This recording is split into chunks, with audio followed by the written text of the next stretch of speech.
Hi guys, here's the team for today. We have Joe Hart in goal. We have not a lead but a Walker, Kyle Walker right back. John Terry's chocolate orange. Dominic Matteo. Leeds legend Trevor Cherry. David Silva. David Batty. If we rub this lamp, a genie will appear. Genie Wijnaldum. Patrick Berger, Thierry Henry, Jeff Horsfield, and on the bench, Brett Friedel, Gabriel Heinze, Frank Lampard, couldn't play him because I didn't want his wires getting crossed with Genie in the middle, Rule Fox, Titi Kamara, David Healy, and last but not least, Lewis Dunk. Managed by Fabio Capello. James Milner giving everybody a little bit of Dominic Matteo. What was on top of that? It was a mat with a little bit of circular cereal. What was that? I didn't quite catch it. It's a Cheerio, Matteo. Okay. Very good, James. Look, James Milner, boring James Milner, not actually that bored. Having the crack himself, it looks like. And he's having a good. He's been good on social media over the last couple of weeks. He's always been excellent on social media. Actually, we don't give him enough credit. Embracing the boring James Milner caricature has been one of the best business moves. This guy's going to have such a good career after football. Well, whatever he wants to do, because you feel like he'd be an excellent manager. Like, he's been around for so long and he's played at such a high level for so long. The last thing we're ever going to remember about James Milner, if football doesn't come back and he whatever, but is like him bursting a lung to make a diving goal line clearance and just get it off the line right at the time. I'm like, that's exactly his entire career. When everybody else has given up, here he is. When everybody's written him off, oh, I got you. Don't worry. And he's also got the possibility of being one of the best pundits. And you can do that on two ways, probably in terms of analysis, but also in terms of anecdotes. Because if you made a starting 11 of players that have played with James Milner, it'd possibly be the best starting 11 of one common denominator you might have in any player who's playing in world football right now, given the longevity of his career in the clubs he's played with. So the world is certainly his oyster. But he's worth following at the moment. He's been good. But James Milner, that was his an excellent 11. Let's not forget, of foodstuffs around the house. I didn't know Cherry, the Leeds legend. I'm like, that one went over my head. But fair play to him. So what's next? I've got actually a tweet from Aisling B. Yeah, so I think Aisling B managed to channel all of our current issues in, 14 words or less. My fridge just screamed, "Oh, Jesus, what now?" at me as I opened its door. Every parent in the world is like, certainly the ones who are working from home are like, "Oh, Jesus, what's now?" So it has the perfect mix of the tension of everybody's feeling and also the overeating that we're currently indulging in. What's the thing that you've found your consumption go up the most via? My gauge has been milk. I've consumed a lot of milk. I've been having 2 breakfasts every morning. I'd have a bowl of porridge and then I'd kind of get bored at around 10 o'clock and have a bowl of Cocoa Pops. And I can tell you the milk consumption is off the charts as a result of such milk gluttony. But I think on the flip side, you're also kind of doing these weird dishes where you just throw everything into it and you're getting creative. And I don't know. I think the fridge, as she says there, is getting a bit of a battering at the moment. But the milk in particular is the one for me. What weird and wonderful dishes are you concocting? Give us an example. I did it. Okay, so it's not that weird and wonderful in fairness. I did this incredible spaghetti bolognese last week, pasta bolognese. It would, like, if I say so myself, it was brilliant. But like, I was like, I could easily just make this thing and it would be really, really good. But I was like, you know what? I'm going to chop some basil. No spaghetti bolognese needs basil in it or rosemary. What did I put in it? Yeah, but I was like, I'm going to chop these things anyway. I'm going to chop them so fine because it will take me 15 minutes and it will take up another 15 minutes of my day if I chop this thing up. So, I'm eating it. I'm like, oh yeah, that really brings the basil out in this dish. I couldn't tell basil from cheese, really. To be honest with you, my taste buds are really poor. So that's what I've been doing. But if anybody's got any shouts, actually, I'm going to try out a few different things over the next couple of days. Oh, yeah. We'll be happy to help a lot of chefs who are at home at the moment getting creative if they want to share anything with us. How long have your taste buds been bad, Owen? No, I'm exaggerating. What? I said, like... How's your temperature, Owen? For years. 3 years. Okay, good. Good. I've been diseased for years.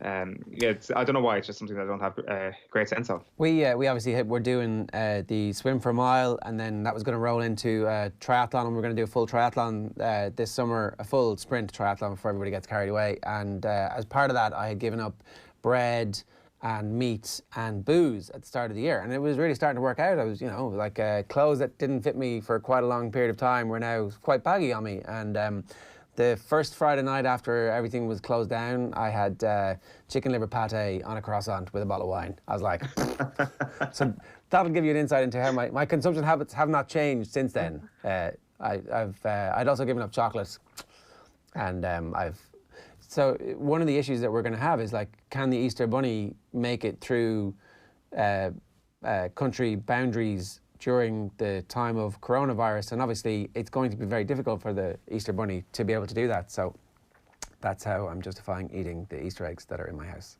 Oh, I don't think the Easter Bunny's going to have any particular issues this year somehow.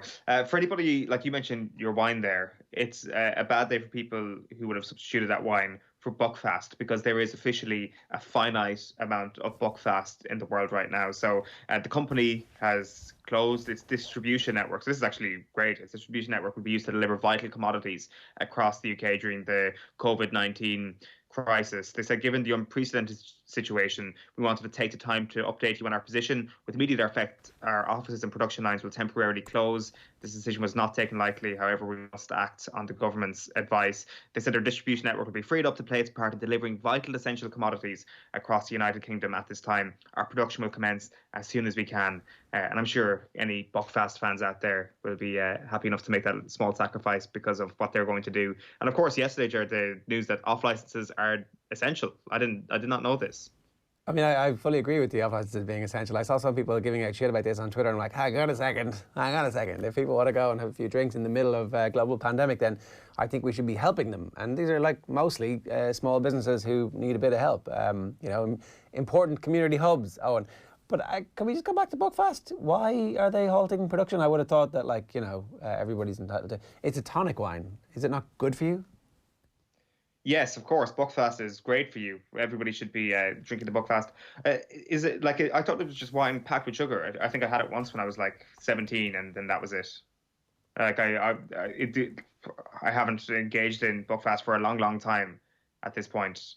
Like, is it going to be a situation now where Buckfast is going to be the most expensive thing on the shelf in the off licenses? Because, as I say, there is a finite amount of it left. You could get the last bottle of Buckfast ever. The last few are, it's like that pair of Air Jordans that we were talking about yesterday, 20 grand for a bottle of Buckfast. Yeah, absolutely. One of those auction shows in 20 years' time would be like an antique bottle of Buckfast will go for 20 grand at an auction. So it's closing down because the factory, it's about social distancing in the factory. It's not that it's going to be, if people continue to drink Buckfast, that they have an out of whack drain on the NHS, right? It's not that the bookie drinkers get so drunk and fall over that they need to go to hospital. That's good. Well, they're using their distribution network, so good on Buckfast is what I say, doing their bit. Yeah. Okay. So after this, Luka Jovic is under threat of jail, apparently. According to the New York Post, Real Madrid's Luka Jovic faces jail time after quarantine escape for model girlfriend. Real Madrid star Luka Jovic is under fire after breaking quarantine guidelines to visit his girlfriend, Sofia Milosevic, in Serbia, according to multiple reports. Not great when you're being threatened with jail. He's not the only one being threatened with jail for stupidity during coronavirus, though, Owen, is he? No, absolutely. This is our section where let's have a look at what's going on in the US. And the US are getting on just as you might expect during this coronavirus pandemic. A Missouri man has been charged with making a terrorist threat after he filmed himself licking a bunch of items at Walmart.